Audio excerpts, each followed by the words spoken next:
Language is the primary source of communication. It is the method through which we share our ideas and thoughts with each other. The world is rapidly being globalized and becoming a global village. People speak many languages in this world. To reduce such communication barriers we have between so many countries, a common language is required. English, as an international language, is the language of science, aviation, education, medicine, computers, diplomacy, and tourism.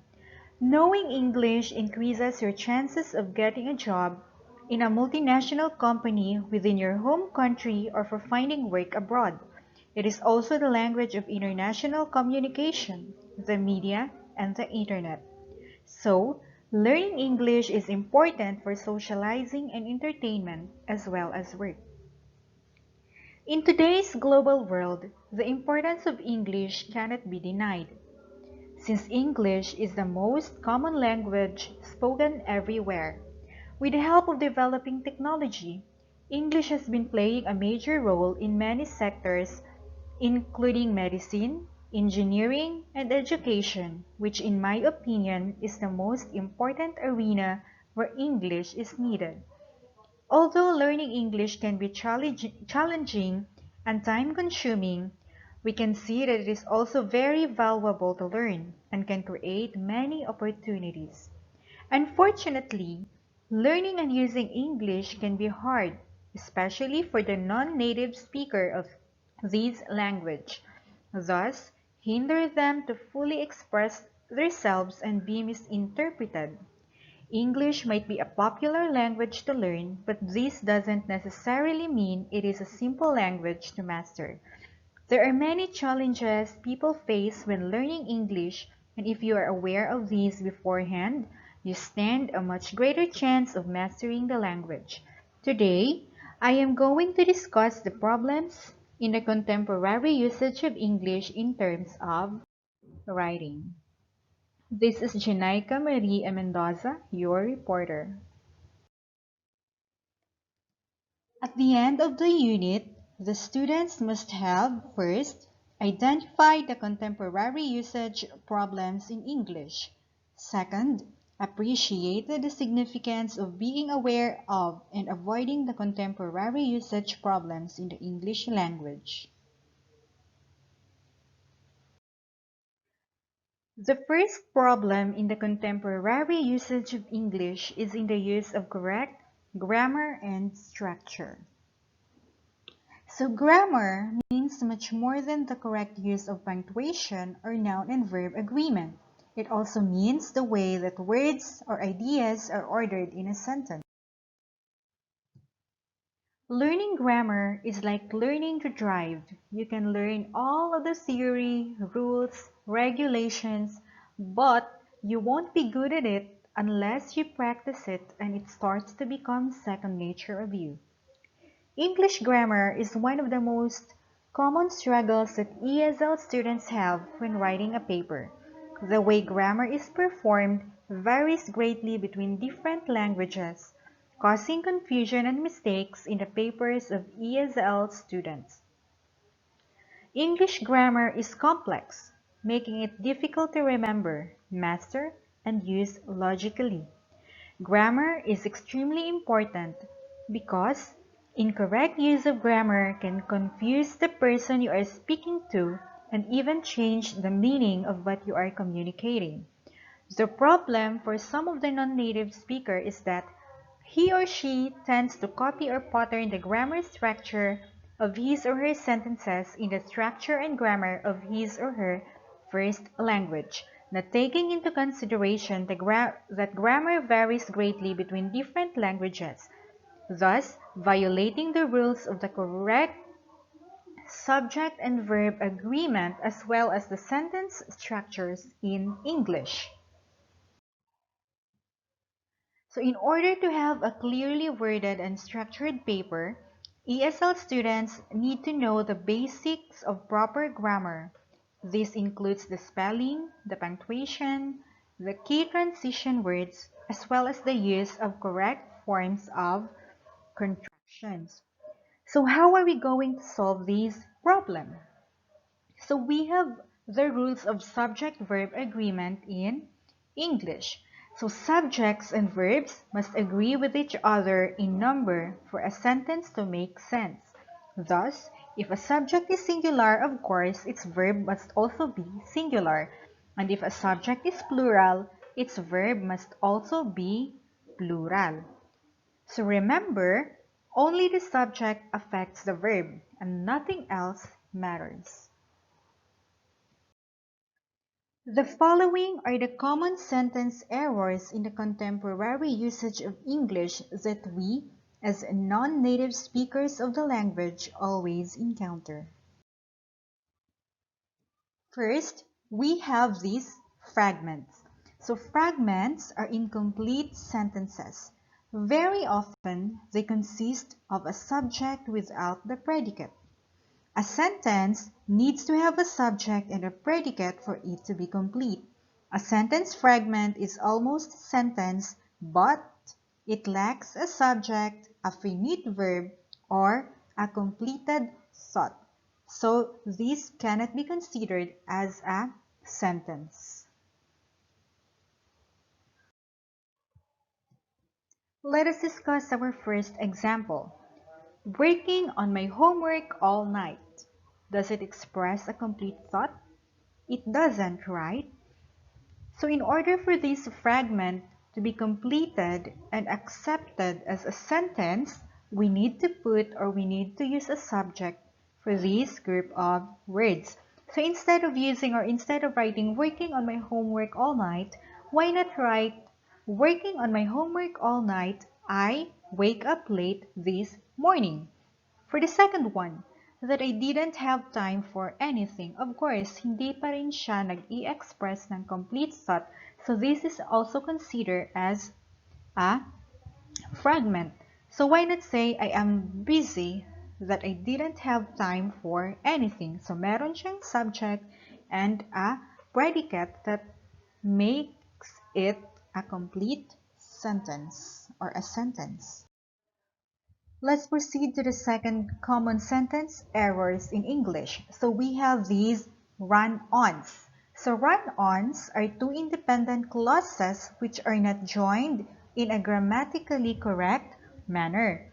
So there are two independent clauses in the run-ons that are joined without the correct punctuations and conjunctions. For example, the doctor performed the operation, the patient died. In this example, we have two independent clauses, the doctor performed the operation and the patient died, that are not separated by a proper punctuation or conjunction. For number 2, I walked, she ran. So how are we going to correct these two run-ons? So we can put a period after the word operation, or we can also put a comma or a semicolon. Same with between I walked and she ran. So the clue here is that if you want the two clauses to be closely connected, then you have to use a semicolon. But if you want to separate the thoughts more, then you have to create two sentences. Say for example, the doctor performed the operation, period. The patient died. Or I walked, period, she ran. For our third common sentence error, we have these dangling and misplaced modifier. So how are we going to differentiate dangling from misplaced modifier? So misplaced modifier is a modifier that is too far away from the thing it's supposed to modify. So ibig sabihin that a certain modifier ay malayo doon sa isang bagay na dapat niyang i-modify. While a dangling modifier's intended subject is missing from the sentence altogether. So dangling modifiers often takes the form of an introductory phrase followed by a clause that doesn't state the intended subject. Let's discuss the example of misplaced modifier. So the waiter presented a steak to the guest that was medium rare.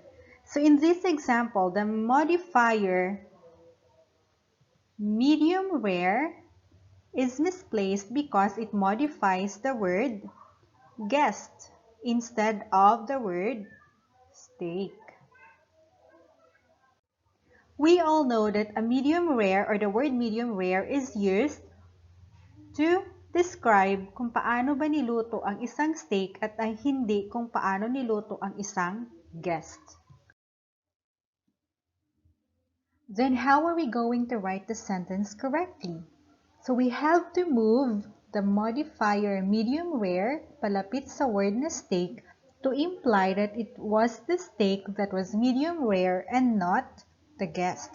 For example, the waiter presented a medium rare steak to the guest, or the waiter presented a steak that was medium rare to the guest. Moving on to the example of dangling modifier. So the example is, fumbling in her purse, the keys could not be found. So as we could observe, there is no subject in this sentence or group of words.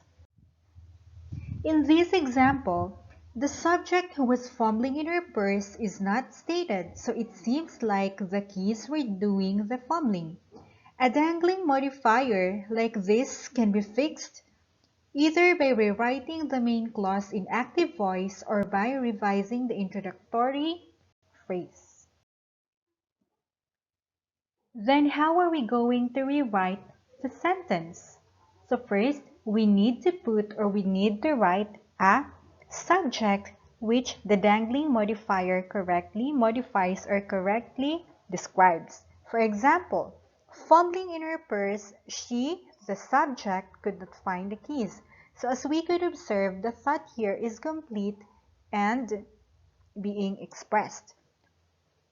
Another one, as she fumbled in her purse, the keys could not be found. Another common sentence error in the contemporary usage of the English language in terms of writing is the error in parallelism, or also known as the parallel structure. We sometimes forget to write the sentence or phrases in similar or same grammatical structure. So in parallelism, words or phrases in a series should be in the same form. So if the first one is infinitives, then be it all infinitives. Correct parallel structure is important because it makes a sentence easier to read and understand. For example, I have been to Beijing and saw the Summer Palace, or she likes to read but not write. So it is quite awkward to read or to listen to these sentences without parallel structures. So how are we going to write this observing the parallel structure or observing the rule of parallelism? So to fix an error in parallel structure, the writer must put all the words or phrases in a series in the same form. So for our first example, we can rewrite this as, I have been to Beijing and have seen the Summer Palace. Or for number 2, she likes to read but not to write. So meron na silang parallel structure. Moving on, aside from the problem with grammar and structure, non-native speakers of English has also a problem with regards to vocabulary and comprehension in the contemporary usage of the language. So a limited vocabulary limits the opportunity to write a good paper. ESL students often have a limited vocabulary, and that is correct.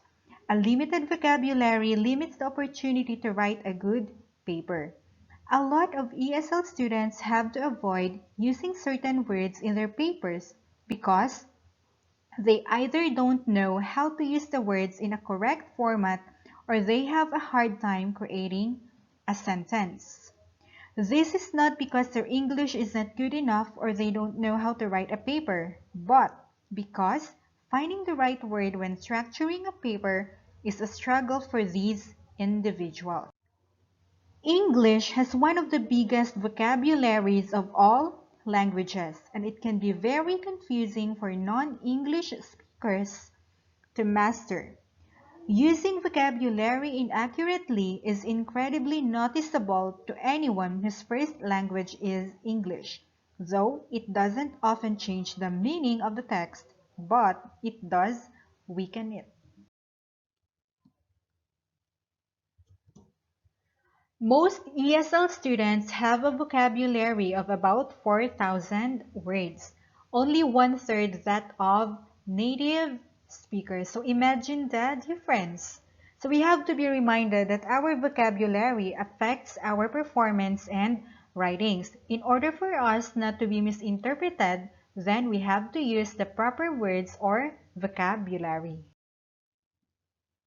The following are 5 tips for improving your vocabulary. First, take a systematic approach to vocabulary practice. Second, reading for meaning. Third, teach vocabulary in context. Fourth, teach vocabulary specific to content. And the fifth one is word association. Another problem in the contemporary usage of the English language is the varieties of the English language itself. English, though an international language, has different variations. We have British English, American English, Australian English, Philippine English, etc. Even the widely used American and British English have their own distinctions from each other, such as in terms of, first, vocabulary differences. For example, the British English calls it trousers, while in American English it is called pants. Flats for British English, apartment for American English. Crisps for the British people, while chips for the Americans. Funny it may seem, but chips for British people are French fries for Americans, or British people's biscuits are cookies for Americans. Second, in terms of grammar differences. For instance, in American English, collective nouns are considered singular. In contrast, collective nouns can be either singular or plural in British English, although the plural form is most often used. That would be all for the problems in the contemporary usage of English. To sum it all up, the problems in the contemporary usage of English are in terms of grammar and structure. Second one, in terms of vocabulary and comprehension. And the last one is in terms of varieties of the English language. As a non-native speaker, it is hard for us to master the skills of English language. But according to Sean Allen, skill comes from consistent and deliberate practice. So we have to practice, practice, and practice to acquire this skill. Thank you and happy holidays, everyone.